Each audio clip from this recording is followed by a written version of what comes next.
កាលពីថ្ងៃមុនខ្ញុំបានចែករំលែកម្ដងហើយអំពីបំពងបាញ់ហយក្រៀមណាហើយក៏មានប្រាប់តិចនិចខ្លះពីការធ្វើទឹកសោសដើម្បីយកទៅលាបបាញ់ហយបំពងមកយើងឲ្យមានរសជាតិឆ្ងាញ់ណាចាថ្ងៃនេះផងដែរនាងខ្ញុំក៏មកចែករំលែកអំពីការបំពងបាយក្តាំងម្ដងហើយការបំពងបាយក្តាំងក៏មិនជាខុសពីការបំពងបាញ់ហយប្រមាណដែរបងប្អូនតែគាត់ថាតិចនិចធ្វើទឹកសោសវានេះគឺមានរសជាតិឆ្ងាញ់កាន់តែឆ្ងាញ់ជាងការបំពងបាញ់ហយណាបងប្អូនចាហើយនេះគឺជាបាយក្តាំងបងប្អូនហើយលោកពូខៀងក៏បានឲ្យមកខ្ញុំច្រើនមែនទែនគឺឡើង3កញ្ច្រែងធំណាខែក្តៅអញ្ចេះគឺយើងហាលឿនទេបងប្អូនតែមួយថ្ងៃអីនេះគឺស្ងួតបានយកទៅបំពងហើយនៅក្នុងវីដេអូនេះនាងខ្ញុំក៏សូមអរគុណច្រើនដល់លោកពូខៀងនិងមិត្តភ័ក្តិរបស់លោកពូបានឲ្យបាយក្តាំងមកខ្ញុំច្រើនមែនទែនចាហើយបើសិនជាពុកម៉ែបងប្អូនត្រូវការចុងផៅ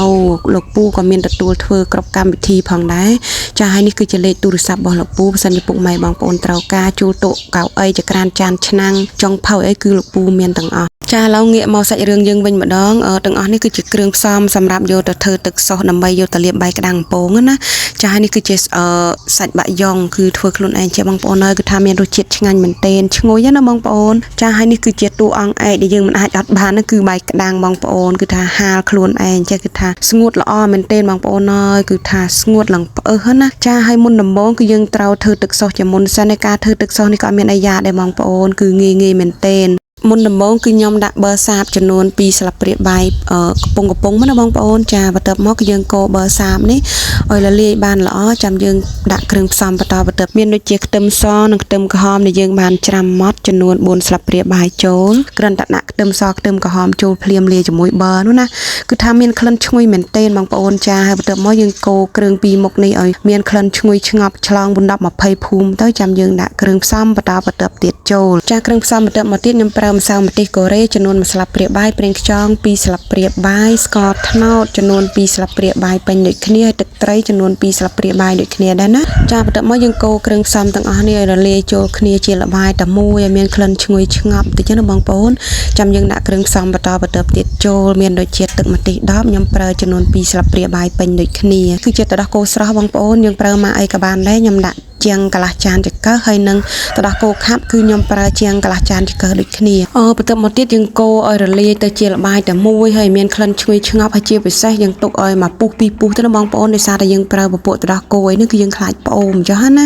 ចាហើយចំណែកឯរសជាតិគឺខ្ញុំភ្លក់មើលយើងរៀងសាបបងប្អូនដូច្នេះហើយគឺខ្ញុំថែមទឹកត្រីនេះគឺចំនួន3ស្លាបព្រាបាយទៀតបងប្អូនព្រោះអីយើងយករសជាតិឲ្យរៀងផ្អែមហើយរៀងប្រៃបន្តិចទៅបានហើយដោយសារតែនៅយើងថែមសាច់បាក់យ៉ុងអីនេះនោះទៀតមុំតែយើងហូបទៅគឺរសជាតិមកល្មមកុំឲ្យតែ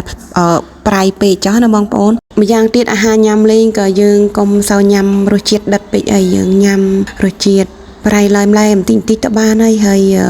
សម្រាប់ទឹកសោសនេះគឺយើងមិនចាំបាច់ធ្វើខាប់ពេកដែរនៅពេលដែលចុះតិចគឺទឹកសោសរបស់យើងនឹងឡើងខាប់មកវិញហើយងាយស្រួលក្នុងការលាបទៅលើបាយក្តាំងយើងផងដែរចាឲ្យការបំពងបាយក្តាំងនេះគឺជាចំណុចសំខាន់ដល់សែនក្តៅកគុកដល់ម្ដងណាបងប្អូនយើងដុតភ្លើងឲ្យខ្លាំងហើយខ្លាញ់ទុកខ្លាញ់ឲ្យក្តៅបំផុតបងប្អូនចាំយើងតម្លាក់បាយក្តាំងយើងចូលបើយើងមិនទុកដូច្នេះទេគឺច្បាស់ជាបាយក្តាំងយើងបំពងអត់បានស្រួយល្អហើយគឺរឹងកំព្រឹសបងប្អូនហើយហូបទៅក៏មិនជាឆ្ងាញ់ណាបងប្អូនចាគឺទុកខ្លាញ់ឲ្យក្តៅដូចខ្ញុំចេះមុំដែលយើងតម្លាក់ទៅគឺថាពុះគ្រុចចេញមកណាយើងទុកឲ្យពុះគ្រុចអញ្ចេះគឺបានបាយក្តាំងយើងបំពងទៅពងបានល្អបងប្អូនជាស្ដែងបងប្អូនឃើញហើយដូចរបស់ខ្ញុំឯណាគឺញ៉ាំទៅគឺដឹងតែស្រួយខ្ញោកឆ្ងាញ់មែនទែនចាឲ្យចំណែកការប្រើភ្លើងគឺត្រូវតែឆេះខ្លាំងរហូតកុំឲ្យថយអញ្ចឹងណាកាលណាតែបន្ថយភ្លើងគឺខ្លាញ់អត់សូវក្តៅក៏បាយក្តាំងយើងអត់ពងបានល្អដែរបងប្អូនយរុំគឺដុតភ្លើងឲ្យឆេះថេរហូតទៅបានបាយក្តាំងយើងបំពងទៅពងស្រួយបានល្អណាចាហើយយើងមើលតែពងស្រួយបានល្អហើយយើងចាប់ផ្ដើមមកស្រង់ចេញបដើមកហើយកុំភ្លេចបងប្អូនត្រូវត្រៀមកញ្ច្រែងឬមួយក៏កត្រងដើម្បីដាក់ឲ្យស្រស់ខ្លាញ់ណាបងប្អូនព្រោះអីបាយក្តាំងគឺជក់ខ្លាញ់ណាស់បងប្អូនហើយដូច្នេះហើយយើងត្រូវតែរកកញ្ច្រែងនេះដូចកញ្ច្រែងនេះរបស់ខ្ញុំចេះមកគឺស្រស់ខ្លាញ់បានល្អមែនទែនចំណែកឯខ្លាញ់បំពងនៅសល់កំពុងតែពុះគ្រុចក្តៅហើយនេះគឺខ្ញុំដួសចំនួន2វែកមកដើម្បីយកមកស្រោចនៅលើស្លឹកខ្ទឹមដែលយើងបានហាន់ល្អិតបែបនេះមកណាចាសម្រាប់យកទៅលាបនៅលើបាយក្តាំងបំពងរបស់យើងគឺជួយបង្ កើបាយក្តាំងបំពងមកយើងដល់ពេលយើងញ៉ាំទៅគឺមានក្លិនឈ្ងុយឆ្ងាញ់ចេញពីស្លឹកខ្ទឹមណាបងប្អូនចាឥឡូវនេះការបំពងបាយក្តាំងរបស់យើងក៏បានរួចរាល់ចំណែកឯទឹកសោះក៏ធ្វើរួចព្រមគ្នាតែម្ដងណាចានេះបងប្អូនអាទឹកសោះដែលយើងបានធ្វើវគ្គ1គឺនៅពេលដែលចុះត្រជាក់គឺខាប់ប៉ណ្ណេះមកល្មមនៅពេលយើងយកទៅប៉ាតលាបលើបាយក្តាំងរបស់យើងគឺចូលជាតិគ្នាបានល្អមែនទែនចាហើយបន្ទាប់មកទៀតនេះខ្ញុំចាប់ផ្ដើមយកបាយក្តាំងម្ដងមកផ្ទះម្ដងមកផ្ទះមកលាបបែបនេះណាទឹកសោះទាំងពីររសជាតិនឹងចូលគ្នាតែម្ដងមកហើយចុងក្រោយខ្ញុំមានបន្ថែមសាច់បាក់យ៉ុងឬមួយក៏សាច់ជ្រូកផាត់ពីលើយើងដាក់ឲ្យម្ចាស់ដៃដល់បងប្អូនសាច់ជ្រូកផាត់នៅពេលយើងហូបទៅគឺឆ្ងាញ់មែនទែនហើយជាងដែលយើងធ្វើខ្លួនឯងចេះចាំកាលបងប្អូនសាច់ជ្រូកផាត់គឺដាក់ឲ្យក្រាស់ក្រានតែហើយចាបន្ទាប់ពីយើងដាក់សាច់បាក់យ៉ុងរួចបន្ថែមទឹកខ្ទឹមណាបងប្អូនបន្ថែមទឹកខ្ទឹមនោះបន្តិចពីលើសាច់បាក់យ៉ុងទៀតទៅនៅពេលដែលយើងញ៉ាំប៉ះស្លឹកខ្ទឹមហើយនឹងសាច់បាក់យ៉ុងហើយនឹងសាច់នឹងទឹកសោសរសជាតិប្រៃផ្អែមឈ្ងុយចេញពីទឹកដោះគោស្រស់និងទឹកដោះគោខាប់បងប្អូនគឺញ៉ាំទៅចាប់ជាតិគ្នាមិនទេបងប្អូនហើយគឺមានរសជាតិឆ្ងាញ់ណាចាជាពិសេសគឺឈ្ងុយចេញពីស្លឹកខ្ទឹមហើយឈ្ងុយទឹកខ្លាញ់ដែលយើងបានលាបណាចាបើសិនជាបងប្អូនជួយចាត់ហិលអីគឺដាក់ម្ទេសរួយម្ទេសបន្តិចមកគឺថាកាន់តែមានរសជាតិឆ្ងាញ់បងប្អូនផ្អែមប្រៃហើបន្តិចមកបងប្អូនអើយគឺថាឆ្ងាញ់ណាស់អាហារញ៉ាំលេងមួយមុខនេះបាយក្តាំងយើងអត់មានជក់ខ្លាញ់ទេហើយម្យ៉ាងទៀតដោយសារតែយើងបានយកទៅសម្រស់ជាមួយកញ្ច្រែងគឺស្រស់ខ្លាញ់ល្អមែនទែនបងប្អូនសំខាន់គឺញ៉ាំតើអត់មានតែជក់ខ្លាញ់ទេណាដោយសារតែយើងដឹងពីតិចនិចនៃការបំពងដែរបងប្អូនបើសិនជាយើងដាក់ខ្លាញ់ក៏មិនប្រើខ្លាញ់ក៏មិនសូវក្តៅភ្លើងក៏មិនឆេះទៀតធានាថាបាយក្តាំងយើងច្បាស់ជាស្វិតញ៉ាំទៅដឹងធានានឹងបាក់ថ្មិញហើយជក់ខ្លាញ់ញ៉ាំទៅក៏ឆាប់តលឿនណាបងប្អូន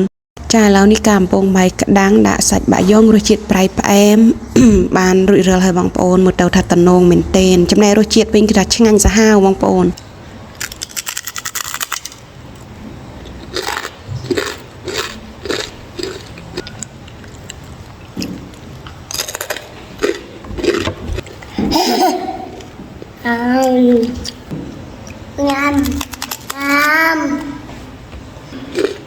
ញ៉ាំ